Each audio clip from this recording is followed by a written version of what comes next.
sue me for revving your end. Nah.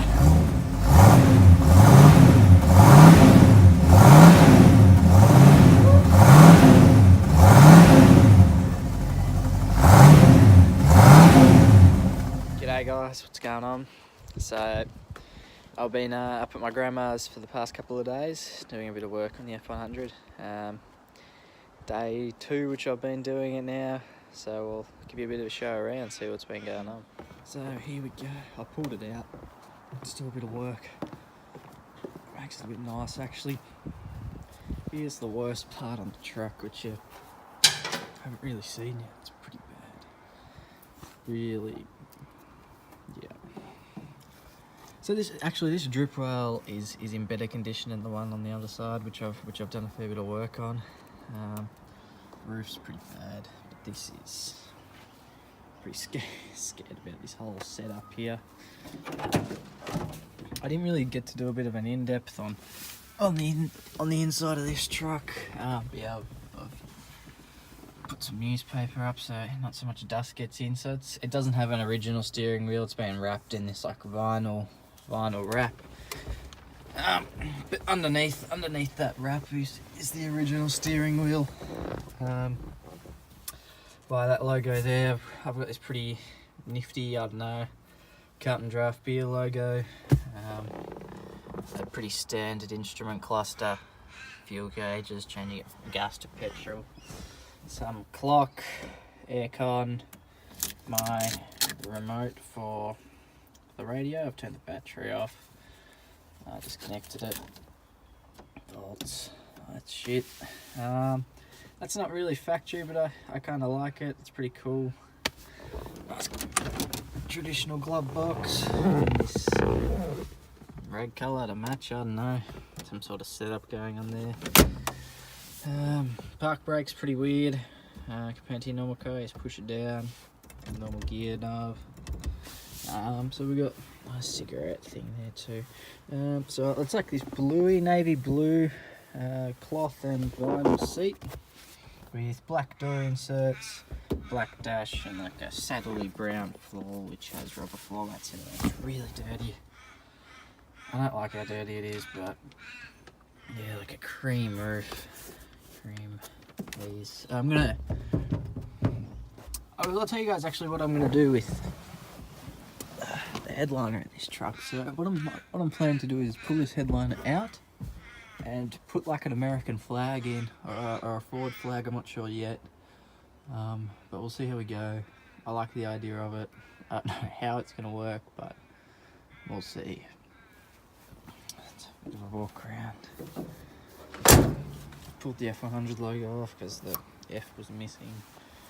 One white wheel which doesn't match. Rust, which I put rust converter on. Just filling up some rust down there. And then to come to the nasty part, which I've really got to sand back all this so I really want to get that finished today so I can get a bit of primer on it so I can't see it anymore and it doesn't annoy the shit out of me.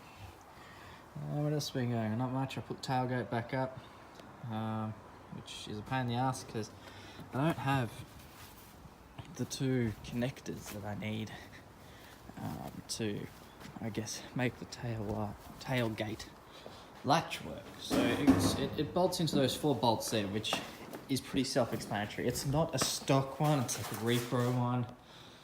You can tell because it doesn't have the 4 logos here, but it's still okay. It's going to do for now. I'll spray it white eventually and just get an original one later on.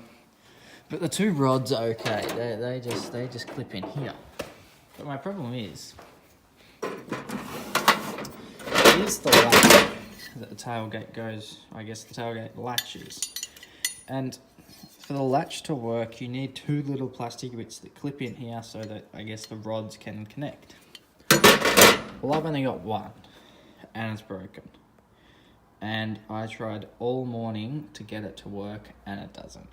Biggest pain in the ass because here's my other badges too. We got the F100 with the F missing. Great. If I want to open the tailgate, I have to get pliers and pull these rods. and it's just not ideal. I don't like doing it. It's a pain in the ass. So yeah, I'd much rather it shut. They're really the main things. I can't get that rego plate off. It's pop riveted on, and I can't be bothered to do that all now. So that'll be a thing that has to happen later. But it's just so big. Like, we've got a Chev there, and I thought that was big when I was driving it. And moving this thing in and out, it is just huge. And you don't realise it until you sort of walk around and you stand back and you look at it, you go, this is a huge truck compared to what cars are like now or utes are like now. It's wide. That's the scary part. It's really, really, really wide.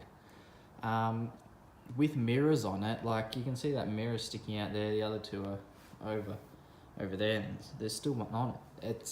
I can't get it in with the two mirrors on through that wide door. That's a pretty standard garage door. It just doesn't fit through, and I'm not too sure how we're gonna fit in car parks when we go parking and stuff like that. So look, I'll give you a bit of a progress update at the end of this video, see what we got on today, but that's where we're at. I'm gonna try and get some paint up there. Hopefully that side of the I guess the cab will be a bit nicer, but we'll see how we go. So see you soon. Alright guys, here's the update from today. I've put another coat of primer on here, and it's all gone. Work has been done, primer has been put on, and there is no more rust. Thank God for that. So really happy with today's efforts, what we got done. It's been a big goal for me to see this really clean instead of really rusted. It looks fantastic. I'm so happy. Look, I can't really say much else. The truck's been primed. You can see where the grey is. I'm just over the moon with how this has turned out. I can't wait to put some white paint on it soon, and see what happens and get stuck into the rest of this. I probably won't be doing a lot to the tub. Can't be pulled up for roadworthy, but get stuck into that other side. So really happy with how this truck's turned out, and it just looks fantastic. So yeah, started it up, and we'll see if I can get her running on petrol properly soon. So hope you enjoyed this update, and see what happens in the near future. Cheers.